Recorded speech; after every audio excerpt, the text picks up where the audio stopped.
Glorificado seja o nome do Senhor Jesus. Nós vamos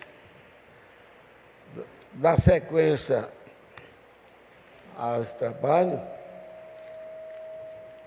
E hoje o tema de hoje é os ciclos da vida em Jesus Cristo. Os ciclos da vida em Jesus Cristo. Amém? Está baseado em Isaías. Nós vamos ler Isaías. Nós vamos ler Isaías, várias partes de Isaías hoje. Na graça de Deus. Vamos ler Isaías 13. Nós estamos vivendo um tempo de profecia, não é verdade? Até a televisão está reconhecendo isso, os programas que a gente vê no YouTube estão mostrando, ó, mais uma profecia se cumprindo, mais uma profecia se cumprindo. Então, e eu sei que isso é verdade, que eu estou assistindo, porque sei que é verdade. E hoje nós vamos falar sobre isso. É Isaías capítulo 13,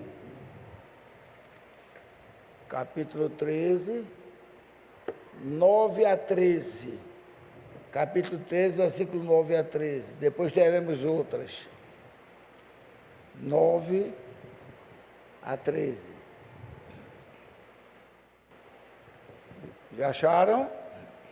Então vamos lá. Eis que vem o dia do Senhor.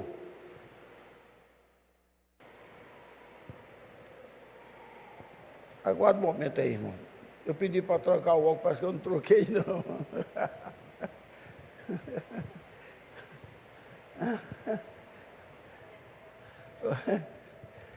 Irmão, eu não sei como eu fui ler. Eu não troquei o óculos, não.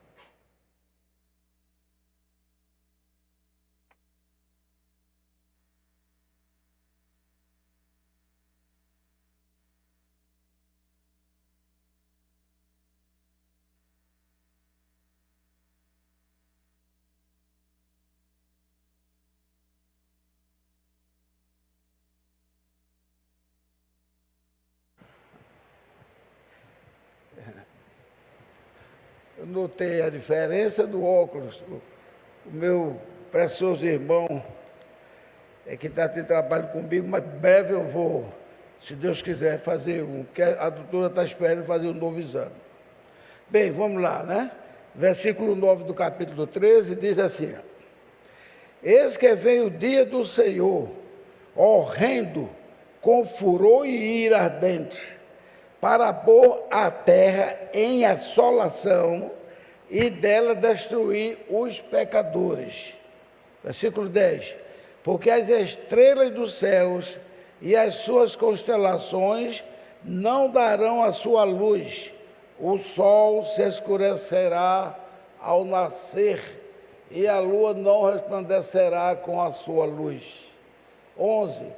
Visitarei sobre o mundo a maldade, e sobre os ímpios a sua iniquidade, e farei cessar a arrogância dos atrevidos. Está vendo como é que Deus chama? Chama ele de atrevidos. Abaterei a soberba dos tiranos. É que nós estamos vivendo agora no período de tirania. O 12 diz: farei que o homem seja mais precioso do que o ouro, e mais raro do que o ouro fino de Ofir. Por isso farei estremecer os céus e a terra, e a terra se moverá do seu lugar, por causa do furor dos exércitos, e por causa do dia da sua ardente ira. Amém? É aí onde a gente vê que está acontecendo aqui, são as profecias que Deus mandou por Isaías. Dá ou não dá para comparar o que está acontecendo? Então vamos orar, que é para não deixar muita gente em pé, e depois sentarmos e leremos mais coisas.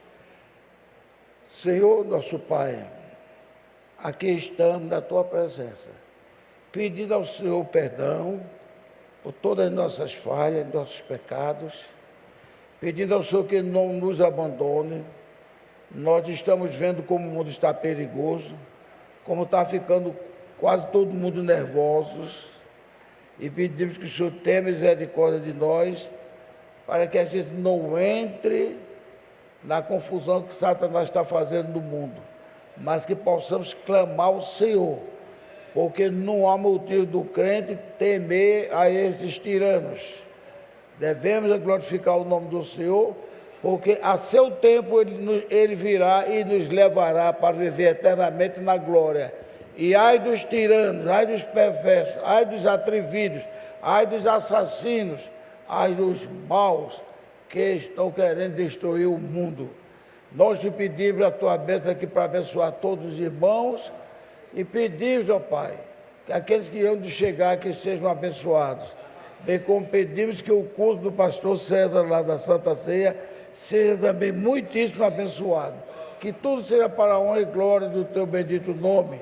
Abençoa também o líder de canto com os seus músicos. Abençoa Alexandre, Erinaldo e outros que também trabalham aqui atrás, para que garanta um desempenho aceitável diante do Senhor.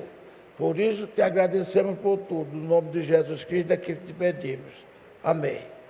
Poder sentar, amados irmãos. Nós acabamos de ler Isaías 13, de 9 a 13. Mas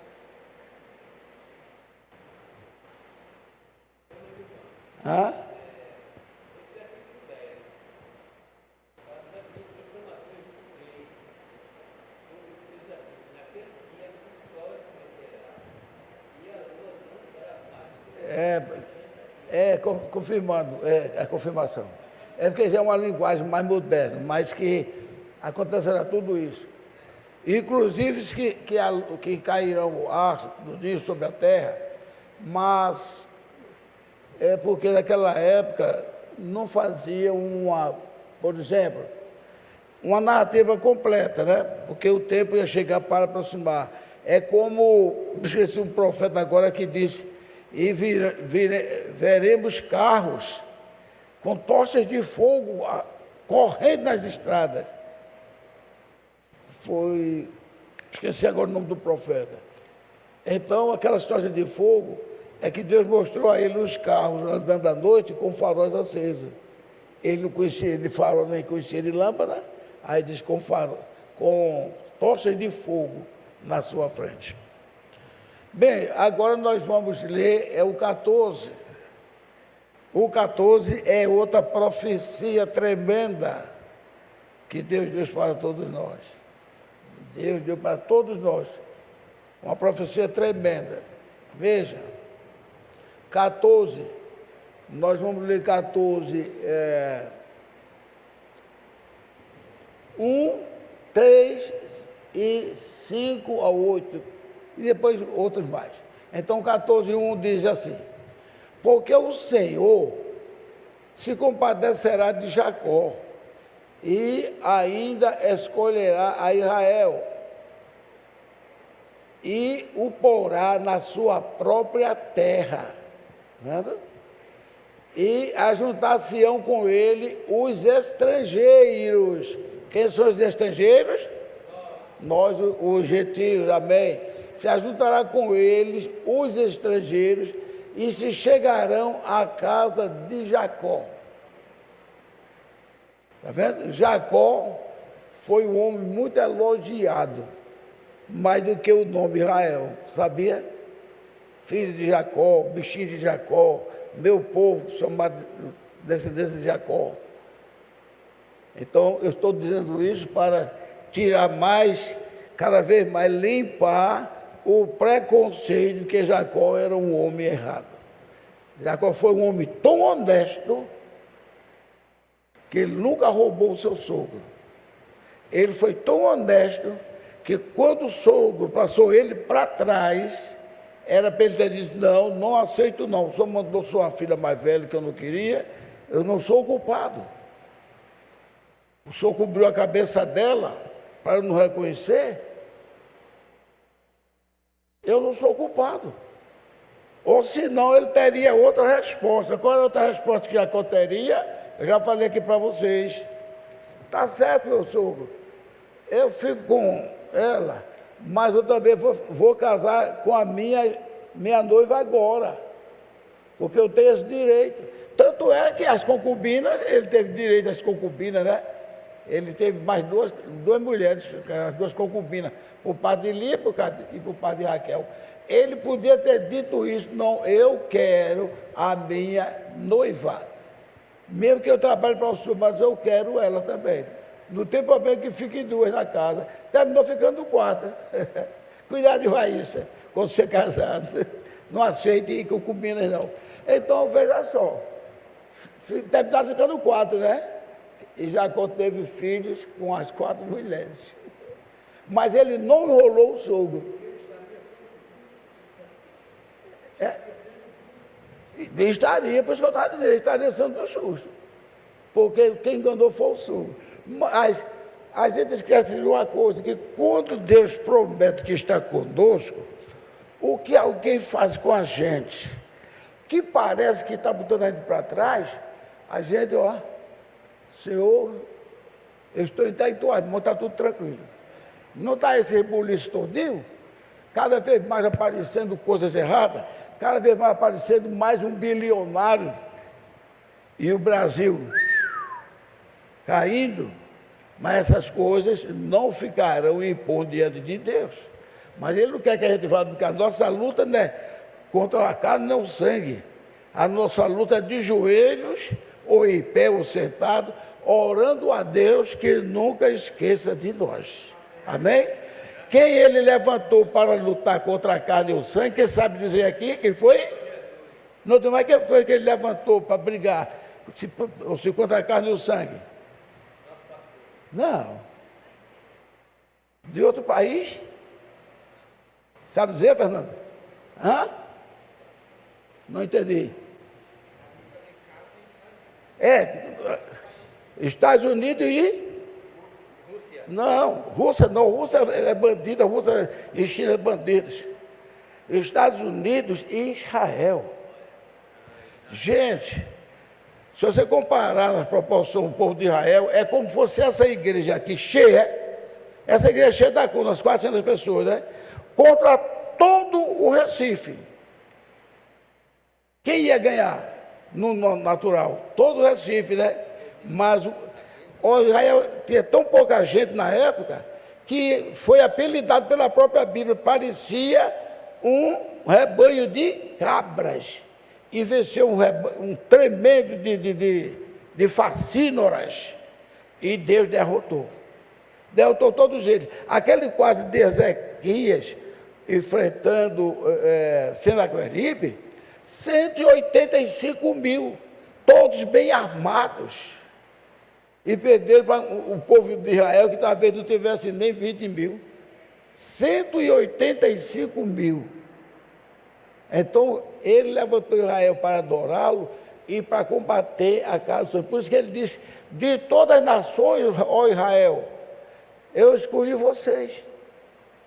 Não que vocês sejam a mais valente, nem que vocês sejam a mais inumerável, mas porque eu escolhi vocês para ser o povo que guardaram o meu povo. E você vê, é de admirar o que fizeram com Israel, mataram aqueles rapazes, levaram moças, botaram criança dentro de esse forno de assar, micro-ondas, né? Pegaram a criança, botaram dentro de micro-ondas, gente, a criança viva, e acionaram o micro-ondas para torrar a criança. Pensa que Jesus vai esquecer disso? Ele não esquece nunca. E esses malditos que agem assim, ainda dizem que estão fazendo a vontade de Deus. Só que ele tem um Deus que não está na Bíblia, que é aquele nome de Deus, não. Deus tem vários nomes gloriosos, mas o nome de Alá não. O nome de Alá, Deus não tem nome de Alá nele, não. Aí eles ficam dizendo que eles é quem servem a Deus. Eu me lembro que eu assisti uma parte, quando estava muito ainda atualizado, que um camarada ligou para os pais dele e disse: eu acabei de matar 10 judeus. Aí os pais dele vibraram e disseram: Alá seja louvado. Primeiro, isso não casa nada com as palavras de Jesus Cristo. Não casa nada com como é que diz? O plano de Deus. E eles dizem que eles é quem estão com Deus. Aqui nós não ouvimos dizer coisa parecida, né? Nós aqui estamos com a democracia, quando é tirania pura. De matar inocente, matar pobre coitado, tirar o ganho do pai, dos filhos, e dizer: nós estamos. Como não? O que eu disse a vocês, eu achei hoje, que foi que Deus disse. Eu vou até ler, vou continuar fazendo essa leitura, mas vou ler agora, que é para vocês, é Isaías 45. Isaías 45. Se não me falha a memória.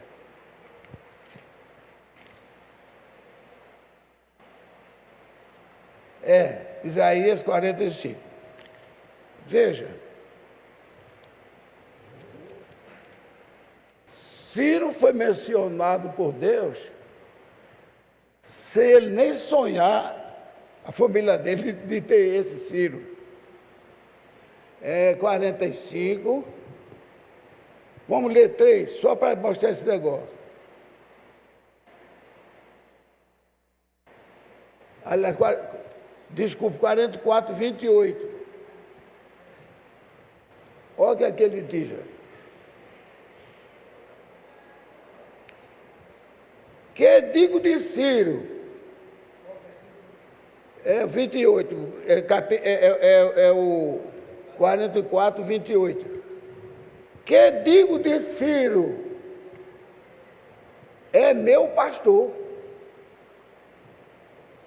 E cumprirá tudo o que me apraz. Ou seja, o que me agrada. Tudo o que me apraz. Dizendo também a Jerusalém: tu serás edificada ao teu templo, tu serás fundado. E ele nem era nascido. Quando ele nasceu, cresceu, desenvolveu, que estava lendo assim as crônicas, coisas assim, aí ele viu: meu nome é aqui. E foi Deus que disse que eu seria servo dele. E Ciro fez miséria em cima dos inimigos de Israel. E sabe o que é que Deus diz aqui? Ele fará tudo o que me apraz. Mas eu adiantei isso aqui só porque veio esse nome de Ciro. Mas vamos, eu pediria, se possível, aos amados irmãos aí atrás, que diminua um pouco, o grave está muito forte. Vamos ver Isaías 14. A gente leu Isaías 13, agora vamos ver Isaías 14, que é também uma profecia. Aí vocês vejam, eu quero depois que vocês respondam se esse homem, que ele é pai de Caim, se Caim poderia ser salvo. Veja só, 14, versículo 1. Porque o Senhor se compadecerá de Jacó e ainda escolherá a Israel, está vendo? A Israel, porque Jacó era o símbolo do espiritual, do homem que servia a Deus, do homem honesto, do homem lutador, do homem vencedor. E Israel foi o cargo, uma posição que Deus deu a ele, um ciclo renomado que Deus deu a ele, mas que Deus nunca deixou de chamar Jacó. Se Jacó fosse, a palavra Jacó fosse ladrão ou desonesto, Deus não diria, meu filho Jacó, o filho, né? Meu servo Jacó. Deus diria só Israel, mas não, veja só. Então diz assim, olha, escolherá Israel, e os porá na sua terra, e aliar-se-ão com eles os estrangeiros, e chegarão à casa de Jacó. Veja só. Agora, aqui no 6 diz assim: aquele que feria aos povos com furor, com golpes incessantes e com ira dominava sobre as nações, agora é perseguido sem que ninguém o possa impedir. Já descansa, já está sossegada toda a terra, rompem cantando, até as falhas se alegram sobre ti, e os cedros do livro dizendo, desde que tu caíste, ninguém sobe contra nós para nos cortar. Com quem está dizendo isso? Vamos escutar. No 11 diz, já foi derrubada a sepultura, na sepultura, a tua soberba, com o som das tuas violas, os vermes debaixo de ti se estenderão, e os bichos te cobrirão, ou seja, comerão, como caíste desde o céu, ó Lúcifer. Veja, ó Lúcifer, filho da alva, como foste cortado por terra, tu que debilitavas as nações, e tu dizias no teu coração, eu subirei ao céu, acima das estrelas de Deus, e exaltarei o meu trono, e no monte da congregação me assentarei ao lado do norte. Norte é coisa para cima. Veja só, que camaradinha, né?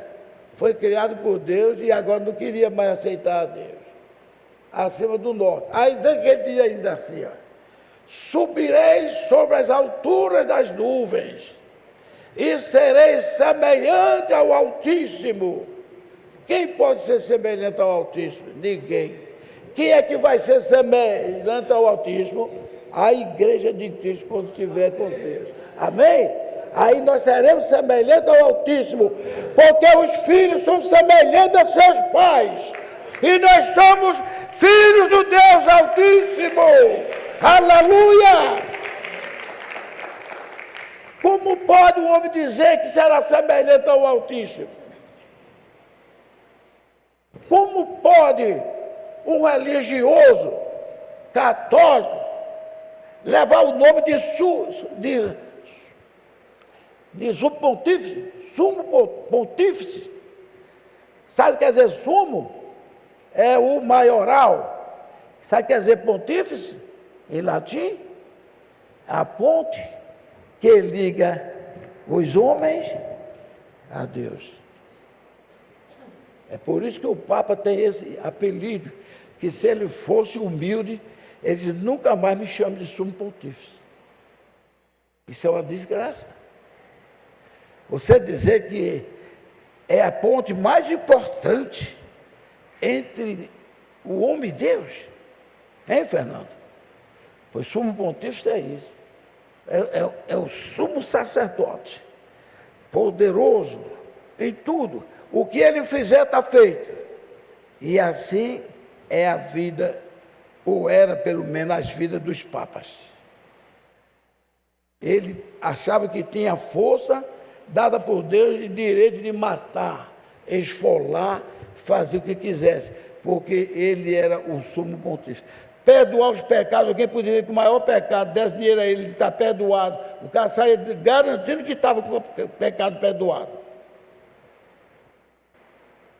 E ensinou as pessoas a adorarem santos, a adorarem pessoas humanas, que tinha, por mais que se esforçasse, ninguém tem vida santa. Quando a pessoa tem uma vida que é elogiada de santo, é porque Deus santificou. Mas de si próprio ninguém tem vida santa. Você leia Daniel, se a gente olhar assim, você vê algum pecado em Daniel, irmão Samuel, irmão, você vê pecado em Daniel? Vocês, irmãos, você vê pecado em Daniel? Hein? Daniel era um santo puro de Deus. Sabe na oração que ele fez? Senhor, perdoa porque nós fomos tão pecadores. Nós não demos ouvido àquilo que tu falaste, Senhor. E por isso estamos sofrendo por causa dos nossos pecados. Por isso, todos nós pedimos a Ti, eu peço ao Senhor que poupe a nossa vida, não deixe a gente perecer, porque os tempos dos 70 anos já estavam se findando. E Daniel viu isso e disse, nós judeus vamos morrer porque pecamos. Vai ver qual foi o pecado que Daniel fez? É porque temos que ser humildes diante de Deus, não há nenhum certo. Você veja o que aconteceu com Isaías. A Bíblia diz que Isaías andava dizendo palavrões. Hein? Você prova algum palavrão de Isaías? Você prova? Você prova palavrões de Isaías? Não prova. Não prova nenhum palavrão de Isaías, nenhum resmungo. Isaías amava e inclusive respeitava o parente dele, que era o rei Uzias. Por ser um homem abençoado por Deus, ele queria ser igual a ele. O que foi que ele disse? Ai de mim, que vou perecendo. Por quê?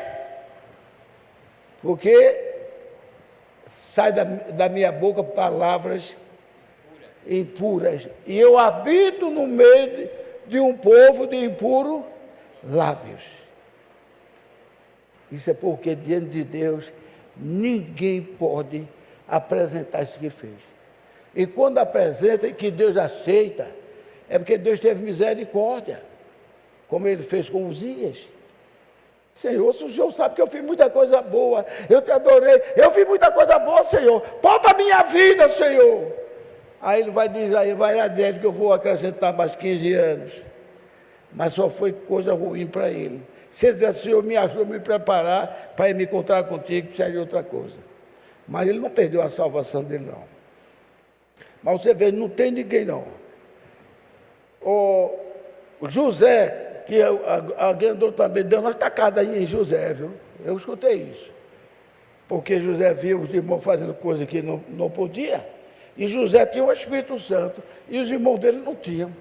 Aí ele chegava, papai, olha, está acontecendo assim. Aí os irmãos sabiam, o fofoqueiro já foi dizer, quando outras coisas, papai, está acontecendo assim com nossos irmãos, com meus irmãos. Aí disse, vamos pegar esse sujeito e vamos matar, e tentaram matar, né?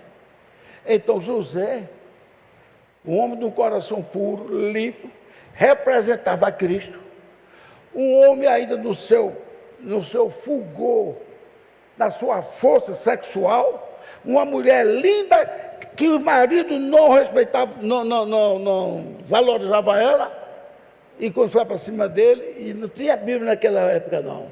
Esse Deus me livre de fazer um mal contra o meu Senhor, não é verdade? Era um homem verdadeiramente santo, tanto é que ele representou Jesus Cristo em muitas coisas. A coisa mais importante que ele representou Jesus Cristo, você sabe qual foi? É fácil saber. A coisa mais importante que ele apresentou Jesus Cristo. José. Hã? Não, tudo aí foi no caso que aconteceu, mas a coisa que mais apresentou Jesus Cristo foi quando os irmãos caíram chorando. Nós agora vamos morrer. Cumprindo a profecia que ele disse que Chico voava dentro dele, ele abraçou chorando. E disse, não, meus irmãos, não pense isso não, que vocês não vão morrer não. Ainda disse, aquilo foi obra de Deus, fez eu estar aqui para poder a vida de vocês fossem livrada dessa morte, dessa pandemia que houve de fome. Abraçou e chorou. Quem botou as coisas no saco fui eu que fiz para um dia me encontrar com vocês. Abraçou e chorou com eles. Diz que o choro foi tão grande que no palácio escutava a turma chorando, aqueles urros. Foram saber o que era. Ô, gente, o que foi? Aqueles caras que vêm fazer compra aqui, está tudo chorando, ajoelhado, e José abraçado com ele. Quando foram saber, ele chegou lá, o faraó, e disse, eles são meus irmãos, faraó. O faraó, o quê? Pode trazer para cá todo dia, porque Deus já tinha vencido. Aquele faraó era comparado a Deus, que tinha força para matar. E deu a ele o poder sobre todo mundo, como Deus fez com Jesus Cristo. Aí sabe o que aconteceu? Quando o pai estava lá todo mundo alegre que estava no Egito, terra boa, muitas ovelhas disse, muito gado, ele disse, papai, vem cá. Os egípcios odeiam pastores de cabras e carneiros. Se ele perguntar qual é o seu trabalho, diga para ele, eu sou pastor de gado, de boi, gado bovino. E aí o pai dele olhou assim para ele, saiu. Quando o faraó perguntou, qual é o teu trabalho? Ele disse, o teu servo é pastor de ovelhas. Está vendo? Vê se ele mentiu. Teu servo é pastor de ovelhas. Sabe o que o irmão Branda disse? Que José, apesar de muita gente acusava que José tinha pecado, ele disse, José só teve um arranhão na vida dele. Só um arranhão de pecado. Sabe qual foi? Dizer ao pai que mentisse. Você vê que homem de aparência, de quilate, para se comparar com Jesus Cristo. O único pecado que ele teve, que até o pai dele chegou a hora e censurou, quando ele disse, eu vi o céu, o sol e a lua se curvando diante de mim, etc., diante do meu molho, e mais todos os molhos que representavam os irmãos. Aí o pai disse, acaba com esse negócio, José. Tu quer dizer que eu e tua mãe vamos nos curvar teus pés? Mas Deus mostrou para ele. Amém? No entanto, só para não dizer que entrou no céu sem ajuda, ninguém entra no céu sem ajuda. E quem achar que está perto do céu por causa da sua vida, ele está se afastando. Ele está com atuação farisaica. Você vê o que o farisaísmo faz? Paulo era fariseu. E dos bons, fariseu dos bons, feriu a Jeová, eu vou matar. Um impostor, dizendo que tem força e poder igual a Jeová, eu vou matar. Tanto é que ele disse, eu fui fariseu dos fariseus. Mas depois que eu conheci a verdade, eu conheci todas as outras coisas como se fora esterco. Depois que ele se tornou um homem, irmã, que conversava com Jesus assim. Jesus conversando com ele, conversando com Jesus. Teve uma hora que ele disse, eu reduzo o meu corpo à servidão, para que depois de ter conquistado muitas pessoas, eu mesmo não seja reprovado. Teve outra hora que ele disse, uma hora disse assim, o bem que eu quero fazer, isso eu não faço. Mas o mal que eu não quero fazer, isso eu faço. Porque o mal habita em mim. Olha um crente dizendo isso. Ele humilhou. Ele não vai dizer, eu falo com Jesus todos os dias, não. Ele disse, eu faço tudo para não ser reprovado. Aí ele disse, o mal que eu quero fazer eu não faço, o mal que eu não quero fazer, esse eu faço, e o bem que eu quero fazer, esse eu não faço. E a morte habita no meu corpo. O homem daquele. Ele, como Pedro, que até a sombra curava as pessoas, era sempre tão humilde, que quando o carcereiro queria se matar, ele disse, não faça isso. Nós estamos aqui, ninguém vai fugir, não faça isso não. Porque o carcereiro sabia, se eles fugirem, vão me matar, né? Aí não faça isso. Nesse comando nós não vamos fugir daqui não. Aí quando começou a aconselhar, depois o carcereiro disse, o que é que eu devo fazer para alcançar a vida eterna? O que é que você deve fazer para alcançar a vida eterna? Não vai saber não? Agora, o que é que você vai fazer para alcançar a vida eterna? O que é que você vai fazer para alcançar a vida eterna? Quem responde? Crer no Senhor Jesus Cristo. Foi Paulo que disse, Atos 16, 31. Paulo não disse, deixe de beber, deixe de fumar, deixe de aquilo outro, deixe de açoitar algum prisioneiro, se caso você já açoitou. Não.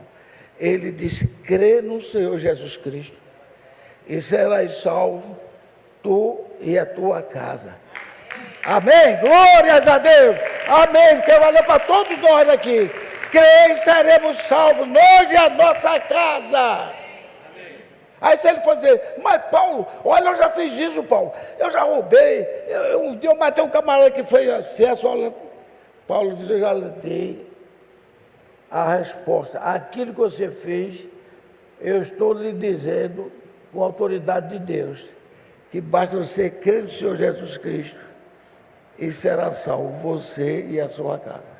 E naquele dia, mesmo, ele foi para casa, levou tudo lá para a casa dele e ele foi batizado no nome do Senhor Jesus Cristo, ele ia à casa e depois ele voltou. Então, meus amados, não tem bom nenhum diante de Deus. Não tem. Se aquele camarada era um bom homem, é um modo de falar, que ele não vai falar que é mal, mas diante de Deus não. E nem Isaías falava palavrões, e nem Daniel fazia coisa de desagrado a Deus. De jeito nenhum não fazia. Mas ele se humilhou e disse, perdoa por causa dos meus pecados, o pecado do meu povo, teu povo, tem misericórdia. Se humilhou diante de Deus. João, mas agora você quer que você responda, João. João chegava assim, como eu vou chegar aqui em Iveson, e deitava assim, ó. Tinha uma intimidade tão grande com Jesus, que quando Jesus anunciou que um ia trair ele encostou a cabeça e disse, Senhor, quem é que vai te trair? Aí você diz assim, aquele que deu o pão molhado, diga. Aquele que colocar no prato molhado. O pão molhado. Aquele que botar o pão molhado no prato. Então, veja só. Era conhecido como o discípulo que era mais amado de Jesus Cristo. E quando Jesus Cristo ia, levava ele. E Pedro também ia. Era junto e outras coisas mais. Chegou a hora final, mas eu vou terminar isso aqui. Ele negou Jesus alguma vez? João, não. Ficou velho pregando o evangelho, ofereceram a ele chance para ele deixar o evangelho, ele não deixou. Foram tentar matá-lo cozido, o fogo não fez efeito. Disse, bota essa peste lá para a ilha dos escorpiões, como é o nome dela? A ilha de Pato, bota essa peste para lá, porque os demônios protegem ele, porque ele não morre. Falaram mesmo assim. Aí botaram ele para lá. Quando ele estava lá, não resmungou de nada, vendo os escorpiões passar assim, todo canto dele não resmungou. Quando chegou o tempo que Deus mandou chamar ele, que ele se apresentou a Deus, ele não andava pecando, não andava fazendo mal nenhum, mas foi o que ele fez, ele ficou vibrando quando viu Deus. Foi aconteceu com João? Só isso está respondendo. Fui chamar ele de João, também ele pegou o espírito de João. Gente, ele caiu como morto. O homem que não pecou contra Jesus Cristo, o homem que abraçava Jesus Cristo, o homem que deitava a cabeça no seio de Jesus Cristo, o homem que conseguiu arrancar de Jesus uma confissão: quem vai ser esse que vai lhe trair? Aquele que eu dei um bocado do pão molhado. E quando Jesus apresenta, ele puf! Aí Deus levanta, João. Levantou ele.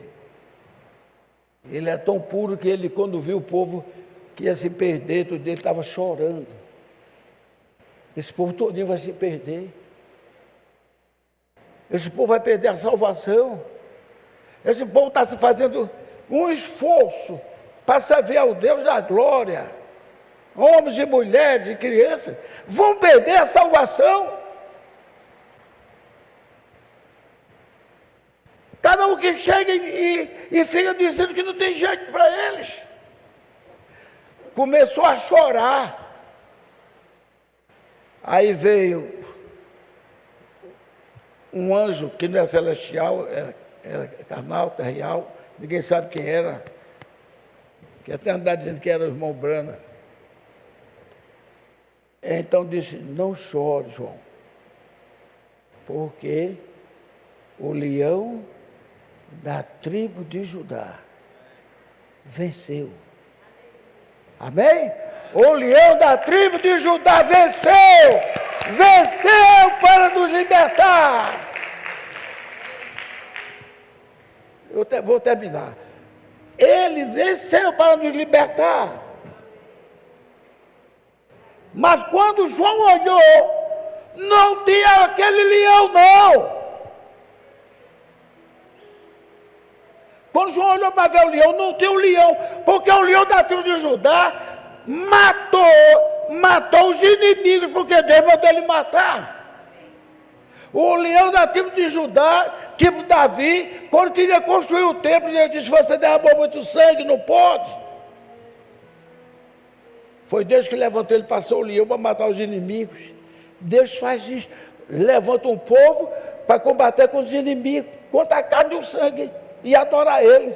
Mas levantou outro povo que vai fazer aquilo que Jesus disse: não é com faca nem com nada, não, é com orações. Então ele diz: o crente combate ajoelhado, submisso e encorajado sobre os poderes de Jesus. E fazer mais uma coisa que acontece ainda errada na nossa igreja. Não estou falando de pastor de ninguém, não. Os salmos, todos os salmos são agradáveis? Não, porque ali era o povo de Israel, podia matar, sangrar. Chegou um dizer: Senhor, faz isso com os filhos dele. Olha aí a igreja para ver. Todo mundo gilendo, olha aí também. Senhor, dá nas pedras com os filhos dele. Se a pessoa é uma criança, o cara pegar pela pedra e bater nas pedras com os filhos. Quando chega na vez de Jesus, Jesus não estava cumprindo os ciclos dele. E ele não veio agora para arrebatar. Eu não vim julgar o mundo. Eu vim salvar. Aí Jesus teve uma hora que disse: o que é que diz aí? Olho por olho, dente por dente. Quem matar vai morrer, um bocado de coisa, né? Eu vos digo: orai pelos vossos inimigos, fazei o bem a quem vos odiar. Não negue um bocado de comida para o seu inimigo, nem água. Dê tudo que você puder dar para o seu inimigo. Jesus orientou isto. E a gente vê alguns salmos que diz: bate nele no queixo dele para arrebentar o queixo. Isso aquilo era a oração de Davi, que está até pelo Espírito de Deus. Mas agora Jesus já disse: Não quero nada disso, não. Eu não quero nada disso, eu quero que vocês tratem seu inimigo de maneira tal, tão bem, que quando eles forem saindo, brasas vivas ficaram na sua mente. Eu tratei mal meu próximo, eu tratei mal aquele camarada, aquela moça, eu fiz tanto mal e ele me perdoou. É assim que Jesus quer. Porque se não perdoardes a quem vos ofendeu, o vosso Pai também não poderá perdoar vocês. Vocês querem perdão? Vocês não mereciam também. Vocês querem perdão? Então perdoe também. Como diz o Pai Nosso, que eu ensinei. Uma oração tão pequenininha, mas é uma coisa grandiosíssima. Se teu irmão, meu irmão pecar 7 vezes, eu tenho que perdoar 7 vezes. Não perdoe 7 vezes não, perdoe 70 vezes 7. Foi isso que Jesus ensinou. E a turma lemos esse salmo aí mortífero.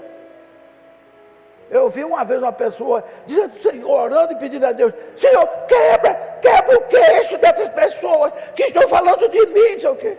Eu disse, meu Deus, tenha misericórdia. Isso é na nossa ignorância, todos nós somos ignorantes. Nunca ore se você vê um salmo desse. Lê, porque para ler está escrito. Mas lembre que foi que Jesus disse, não quero isto de jeito nenhum, eu quero que você exame aos vossos inimigos. Porque se não amar os vossos inimigos, tão pouco o vosso Pai vos amará. Se não perdoar a quem fez mal a vocês, o vosso Pai Celestial também não vos perdoará. E nós estamos aqui porque somos perdoados por Deus. Amém? Aleluia! Glórias a Deus! Deus vos abençoe, amados irmãos. Amém.